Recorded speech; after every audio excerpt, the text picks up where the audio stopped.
Welcome back to another edition, and I'm delighted again to have Joan Ryan with me, who is a expert on the Enneagram. We're talking about the Enneagram, throwing in a little bit of IFS, and how all of the types or patterns do money. And we thought it would be interesting this time to talk about who pays the bill. I actually, I've threatened to write a book on this. I think it would be great. I'd love to read it. Just brings in so much on how we do money and the psychology of money. So we thought we'd take a scenario of we have 9 people out for dinner, and each one of them is a different pattern of the Enneagram. And there's been no previous decision about who's going to pay the bill.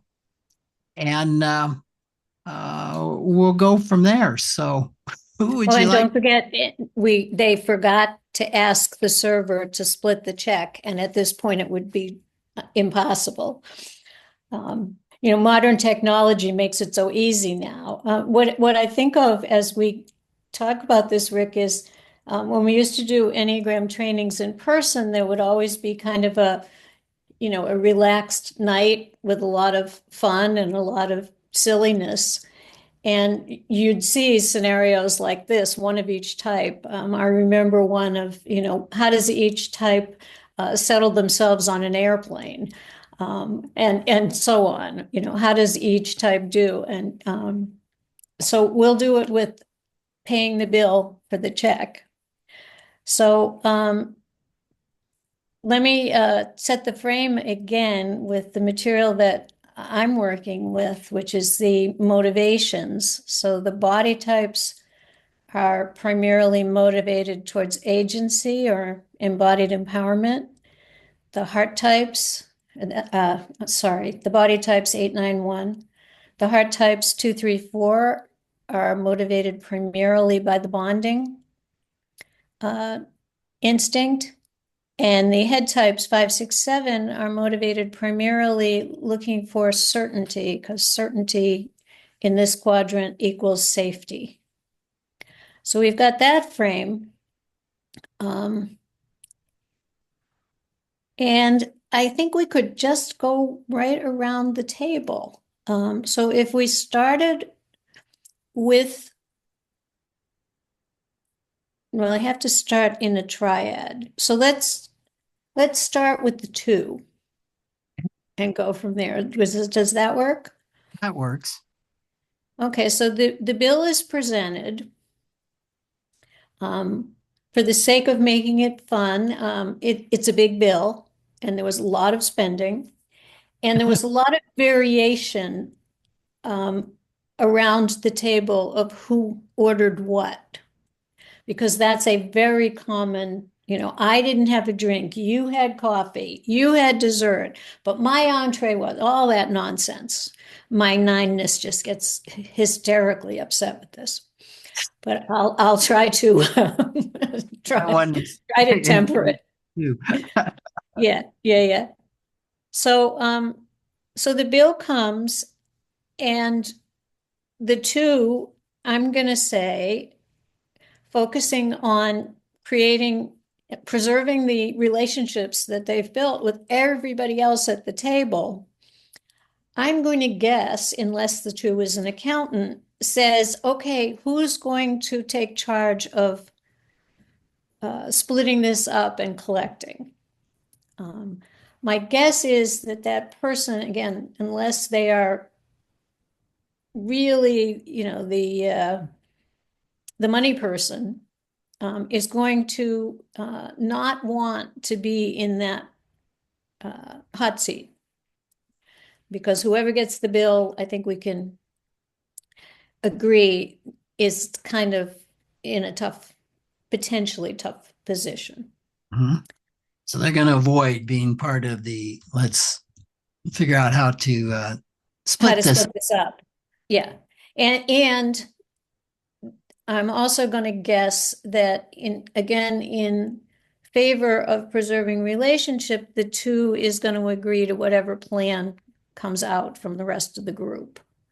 Now, Mhm. that's not 100% true, but I think it's more likely because, again, the focus is on preserving the connections and the relationships.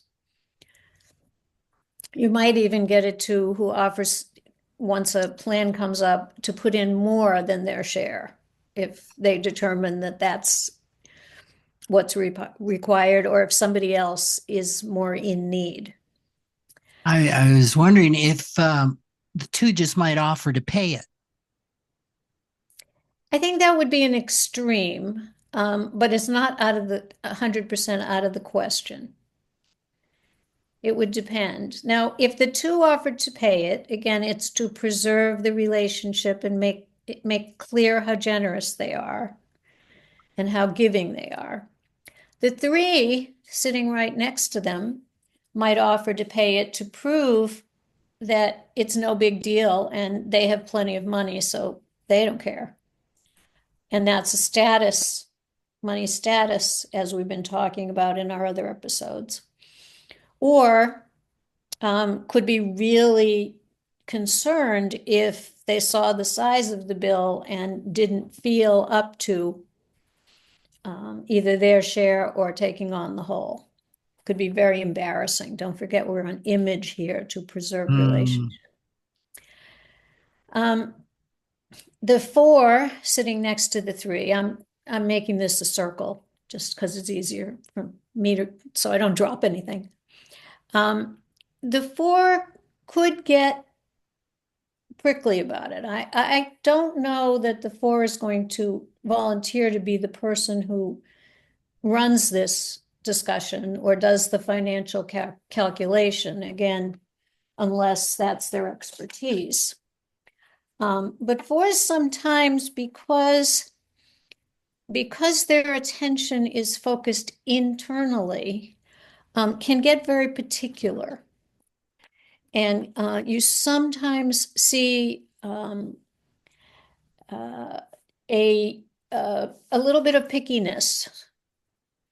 It might not be the I only had, so I should pay less, but it might be, well, my whatever didn't come out right, and I think we should complain about it. Or let's think about this tip because I'm not sure about the quality of the service, or something like that. What's in my mind, Rick, is that very often the 4 pattern and the habit of seeing what's missing looks like dissatisfaction. That comes out of the narratives. You also sometimes, and again, I hate caricatures, you also sometimes see 4s who have very, very elaborate requirements in their ordering. You know, the joke about the coffee that has to be half this and half that, and 1 spoon of this milk and all of that stuff. If we were caricaturing, I might put that on the 4. I might put it on the 7 because they didn't want to miss anything. But again, we'll make a joke out of it. But it's because of this habit of seeing what's lacking. I melt down to a 4 a lot when it comes to food. I'm Well, I saying had dinner with you. You're not particularly picky, though. Maybe you just keep it quiet. I must about complaining about the quality and Oh, the conceding, quality. Well, that's different. and we're Yeah. going to send this back. Oh Yeah. my, yeah. I Yeah. had a question on the 3. Would the 3 jump into the fray on trying to figure out the bill? They might, because the 3 is always good at tasks and organization and efficiency. So they might, that's a good point. They might very well jump in to do it quickly. Even though, let's say, we have 2 accountants at the table. So yeah, we're expanding to some of the other traits of the types. I like Efficiency.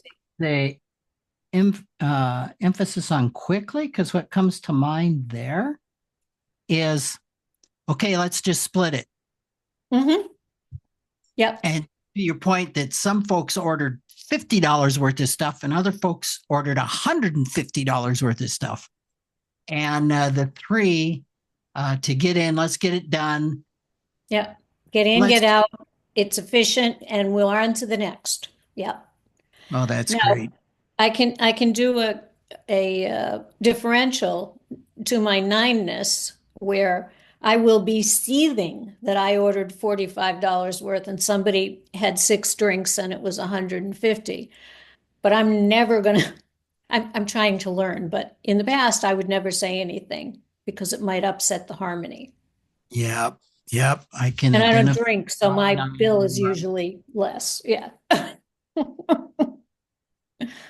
All right, so we did the 2, 3, 4, and we've got the focus on bonding, and we've got a little bit of the patterning of what's important to them built in. So let's go to 5, 6, and 7. The 5 might take the bill and do the accounting, but I think only if asked, because they don't like to be in the spotlight. And they don't like to insert themselves too much. Plus, if it's been a long evening of dinner, they might be done and ready to go and have some private time. Don't forget that for 5s, time and energy are very high priorities.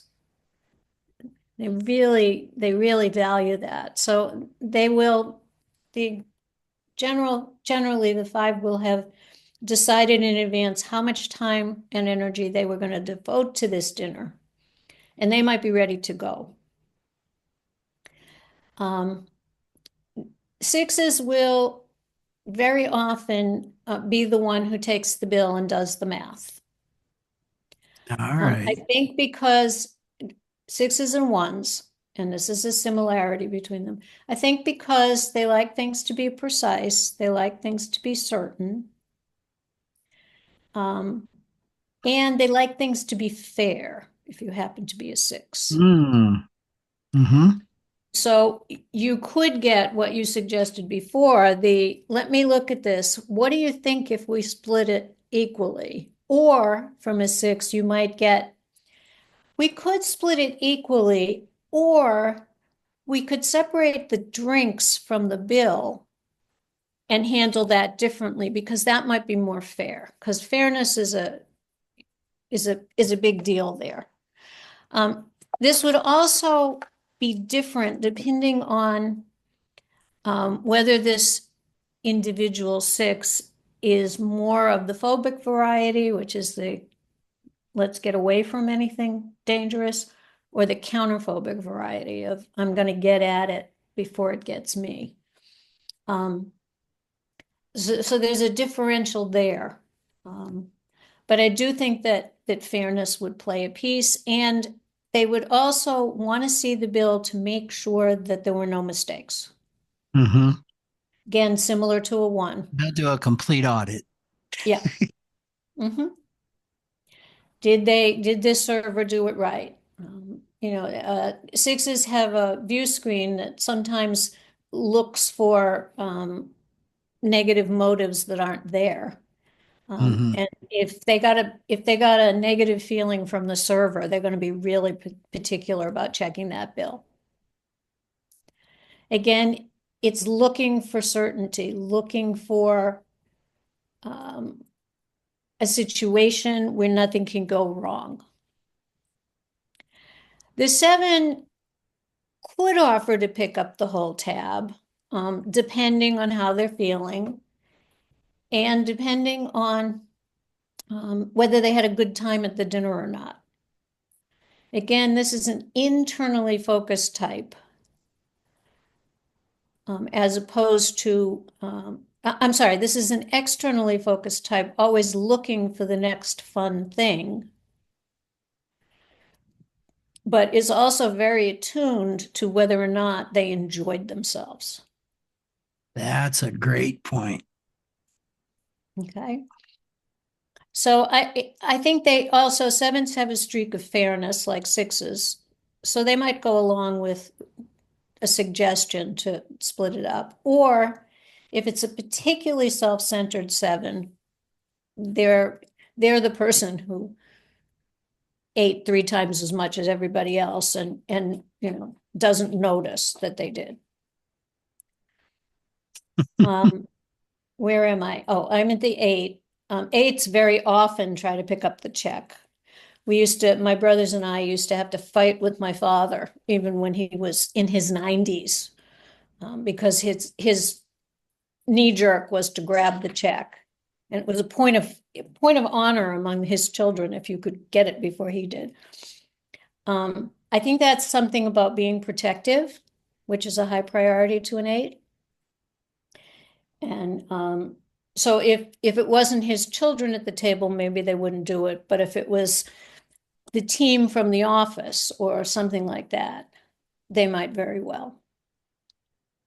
8s are very unlikely to care about who ate what or anything, those kind of specifics.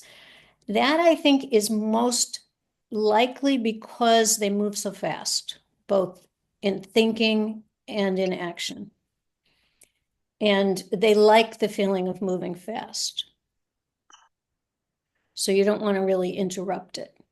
And that's not to say that we don't get an instinctual self-pres 8 occasionally who is specific, but I'm trying to generalize here. So the 8 and the 3 could have some similarities here in moving. Very similar for different reasons, exactly. Could look the same. Let's just split it up. The 3's like, yeah, that's totally. Yeah, let's just do it. Yep, let's do it. And over there in the corner are the 6s and 9s, and maybe the 1s going internally ballistic. Exactly. Yeah. You won't see it in the 9. Like I said, I'll be seething because I ate half of what everybody else did, but I would never say. Not anymore so much. I hope. It was a growth edge to be able, you said before that you'll send food back. I don't think I could do that until maybe 10 years ago. I wouldn't have dared. I wouldn't have dared because it might upset somebody else. You can't do that. Conflict. So the 9 at the table, let's see, if it's me, I will never, this is me, not 9. I will never take the check and offer to do the math because I am hopeless at math. I have a money script that says I'm terrible at math, or a script of some sort. Want it to get over with quickly so there's no conflict. And, we'll happily do what somebody else tells me on the outside, and could be very angry internally if it feels unfair. But you're not going to see it. It'll come out some other way. Will the 9 then tend to go along with the group? Oh, yeah. Go along to get along. They could internally just be ballistic. Yeah. Or could be completely oblivious that they're angry. Sure. It's also possible in 9 because anger can get numbed out so quickly that you don't notice that you're irritated. And again, using myself as an example, I had to learn that grumbling in my stomach was me being angry. I didn't know for a long time. And as you said before, I think our 1 might be with the 6, the person who took the bill and was making it fair and checking the math and, trying to even it all out and counting the money and collecting it. And of course, if it was cash, which it usually isn't anymore, the 6 would be holding on to it to hand directly to the server so nobody would grab it off the table. The 1 wouldn't be concerned about that, as long as the number was right. I told you I was going to make light of this, so I am. That's great. Yeah. I had a very close friend for many, many years who was a huge guy, very powerful. He was military and all that. gentlest person I ever met. He was a counterphobic 6. And he would not put money down on the table or on a counter or anywhere. He had to Really? hand it to the appropriate person and then Wow. release them. Yeah, it was a quirk of his, but he just wasn't going to trust. Fascinating. Wow. Yeah. I've So never did we thought. get all the way around? I got to Yeah, the one. I we made fun got of you. around, and I was thinking to myself in those situations. Um, I I remember famously we were on our honeymoon, and we were with a group of fairly moneyed people that we had run into. Went out for dessert at some Ah. famous place in London, and I was uh, pinching my pennies, counting. I think we split. Marcia and I split a dessert, and uh, they were ordering Armagnac, 65 Yeah, Armagnac. They were yeah, just going for it. And I think she and I don't know if we had a glass of wine or what, but maybe not. Yeah. I think, and this was 30 years ago, $15. Yeah. And they spent like $90 each. And the bill came, and immediately, let's just split it. And I was horrified. What? You are kidding me now. This was all internal. Of I said course. nothing. So my nine Yeah. wing definitely came up. We had a great time. We liked these people. Right. That would look cheap, Yeah. and there would definitely be conflict. Yeah, I would be hiding under the table at that point, by the way. Not today, but back Oh, then. Yeah. No, so so here's something we can say to round this out. Everybody is looking through their own pattern, and if it's different than yours, they're seeing what's in front of them differently. So that what feels like largesse to say, let's just split the bill, is being seen differently through 9 different view screens, complicated by 9 individual histories. Um, I think what I want to do is I am the one who always says, let's split it, whether I'm angry or not. And I think I want to set for myself the idea that I don't do that anymore, because if I don't care, maybe somebody else does, mhm, mhm. and why make them uncomfortable? Plus, as I said at the beginning, it doesn't usually happen anymore because they have those machines and, they can. You know what But I the find point, but the myself point made. doing is I will, well, so today when I go out in a group, Yeah. I'm very vigilant. I know what everybody is ordering. And so I will keep up. If I think this is going to be a let's just split it decision, I'll Uh-huh. make sure that I'm matching the norm. It's your 9 wing again, Rick. So With then a I'm not with a little bit of a 1 focus on the details that 9s don't have. Yeah. in other occasions, if I'm really aware of the disparity of what people ordered, Yeah. uh, I would say, now would you bring us individual tickets? Mhm. Split this up Mhm. because this isn't fair. Mhm.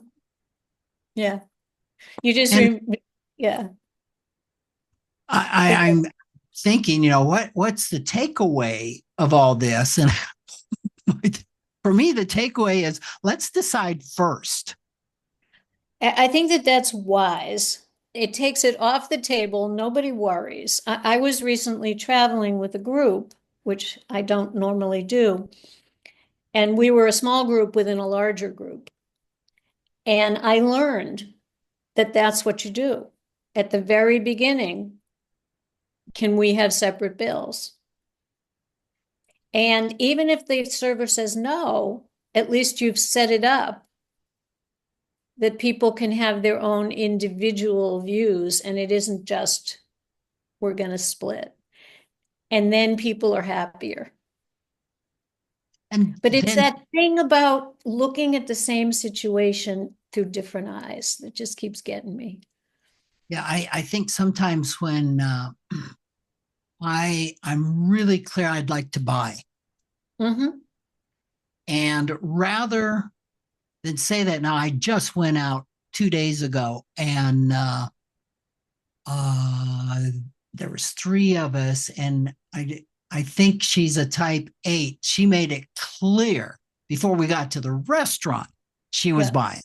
Yeah, that was how my dad always was. Yeah.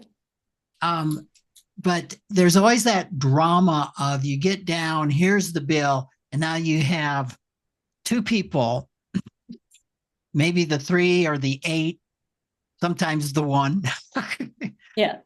over it. No, on bike, Yeah. on bike. Yep. And there's probably some needs being met in just being part of the fight, maybe not That's hoping right. that you win. That's exactly right. I think you got it spot on. Yeah. And I'm thinking maybe the 3 would like to be part of the fight, saying, yeah, I'll pay for it, and hoping that the 8 really takes over and does pay for Oh, yeah, and usually they will because it. they're oblivious. Ah, it is so much fun to talk to you. Um, Yes. Well, thank you so much. This is great. I don't think I've ever done, well, I know I've never done a podcast on who pays the bill, and I've never parsed it this deeply. So there's definitely a column that's going to be coming out of this too. oh, good. All right.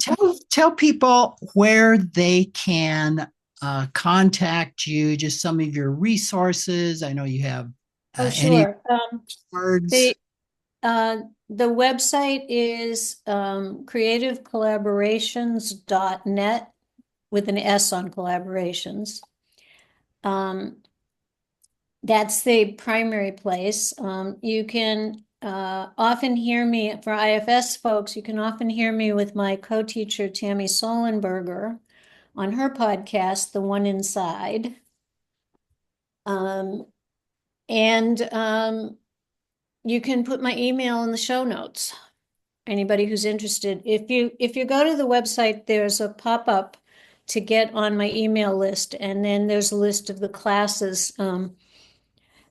We just finished a round, so the next class will start in the end of January. We do small classes, trying to do depth work. You don't have to know your Enneagram pattern, sorry. But if you don't, usually I ask that you do an interview with me first to get an idea of what it is. And it's for the last 6 years, it's been all about IFS and the Enneagram. And now it's the overlay of personality and wholeness and therapy on all of that. And you have some cards you developed I along, do. kind of helps you determine what your Enneagram type is. I do. And because we're on this podcast, if you're interested in that, you can email me directly, tell me that you heard about it on this podcast, and there's a discount. Wow. Yeah. And One caveat on the cards is that because of the cost of shipping, I cannot send them outside of the country. It's just prohibitive, even to Canada. And that comes up sometimes. And I am hoping to have a digital version one of these days, but I don't think it's going to be fast. yeah, well, I'll attest to the cards. I've done them many times. And in fact, I took a class from Joan, I don't know, 15 years ago or so. Long time ago. Yeah. Kind of, and got the cards then. And then when we reconnected several years ago, didn't realize that it was Joan I was reconnecting with until the cards came out. And I'm like, wait a minute, who minute, I got these I know cards. this. Yeah. Yeah, and they're great. They're great cards. Those came out of a frustration that I had. I used to do a lot of interviews to help people find their type or their pattern. I still will do them, but not as frequently. And I always felt like I wanted to send them away with something that they could continue to work with that wasn't a book. That was, I guess I like things that you can play with, and I like things that um, have moving parts. And it came out of that, and it's proved very useful to a lot of people. Because what's underneath all of this, whether it's my work or your financial therapy or your financial planning, it's all about how clearly can we see ourselves so that we can make good choices. And we can make choices that are basically as free of habit and pattern and negative projectors or out of date projectors as we possibly can. Self-led decisions, I guess, is what I'm Yes, saying. Yeah, self-led. But self-led. Joan, thank you so much. This has just been a treat, and I know it's been a treat for anybody that's been listening. Well, it's way fun for me. I always love talking to you. Thank you so much. You too. Bye.